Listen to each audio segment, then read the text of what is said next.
الله الرحمن الرحيم بے شک اللہ کے بڑے بڑے خزانوں میں سب سے بڑا خزانہ ہدایت کا ہے کہ اللہ جسے چاہتے ہیں اپنی رحمت سے ہدایت نصیب فرماتے ہیں اور جس کو چاہیں اپنی رحمت سے وہ ہدایت سے محروم فرما دیتے ہیں۔ یہ واقعہ صحیح اسلامی واقعات کی کتاب صفحہ نمبر 2730 سے نقل کیا گیا ہے۔ نصرانی غلام عداس کے اسلام لانے کا ایمان افروز واقعہ ہے۔ ابو طالب اور سید خدیجہ رضی اللہ تعالی عنہا دونوں کی وفات کے بعد ان حضرت صلی اللہ علیہ وسلم تبلیغ کی غرض سے طائف تشریف لائے۔ طائف بارونق شہر ہے اور موسم کے لحاظ سے عرب کا شملہ سمجھا جاتا ہے۔ مکہ معظمہ سے مغرب کی طرف چند میل پر واقع ہے۔ یہاں ان حضرت صلی اللہ علیہ وسلم کو ایسے لوگوں سے سابقہ پڑا جو ظلم و سرکشی میں مکہ والوں سے بڑے ہوئے تھے، یعنی کہ ان سے زیادہ ظالم تھے۔ طائف کے بڑے بڑے چودھریوں نے شر کے اچکوں کو ہچکا دیا، ان حضرت صلی اللہ علیہ وسلم پر پتھراؤ کر کے لہو لہان کر دیا، اور ان حضرت صلی اللہ علیہ وسلم گھبرا کر انگور کے بیلوں کے سائے میں بیٹھ گئے۔ قریش مکہ بڑے چودھری ربیہ کی ذمہ داری طائف میں تھی۔ ربیہ کے دونوں بیٹے شیبہ اور عتبہ یہاں آئے ہوئے تھے۔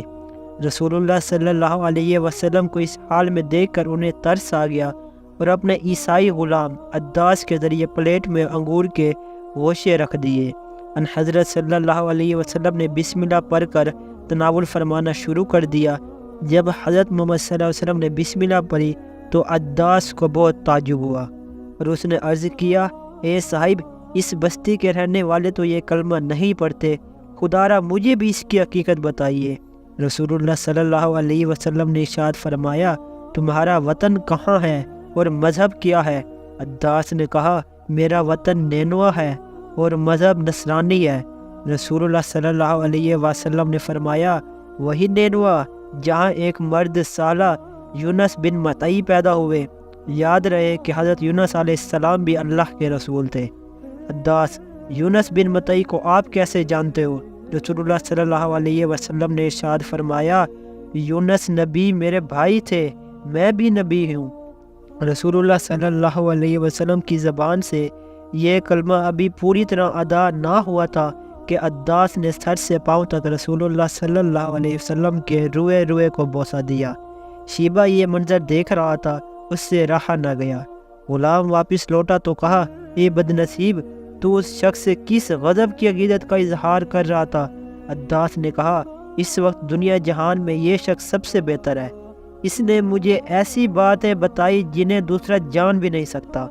شیبہ نے کہا، ارے تیرا دین اس کے دین سے بدرجہ بہتر ہے، اس کے دین میں نہ چلے جانا۔ اور ایسا ہی ہوا۔ عداس رضی اللہ تعالی عنہ مسلمان ہو گئے۔ جب شیبہ اور عتبہ جنگ بدر کے لیے نکلے تو عداس مکہ کے باہر ثنیۃ البیضاء نام کے ٹیلے پر بیٹھے ہوئے تھے۔ شیبہ اور عتبہ ادھر سے گزرے تو حضرت عداس نے روک کر کہا، وہ شخص واقعی رسول ہے، آپ کا آگے قدم اٹھانا خود کو مقتل میں لے جانا ہے۔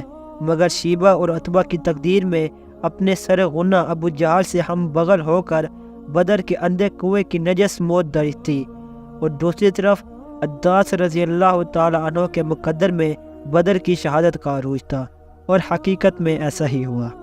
حضرت عداس رضی اللہ تعالی عنہ کو بدر میں شہادت نصیب ہو گئی۔ مزید اس طرح کے اسلامی کو واقعات کو سننے کے لیے ہمارے چینل کو سبسکرائب کر لیں۔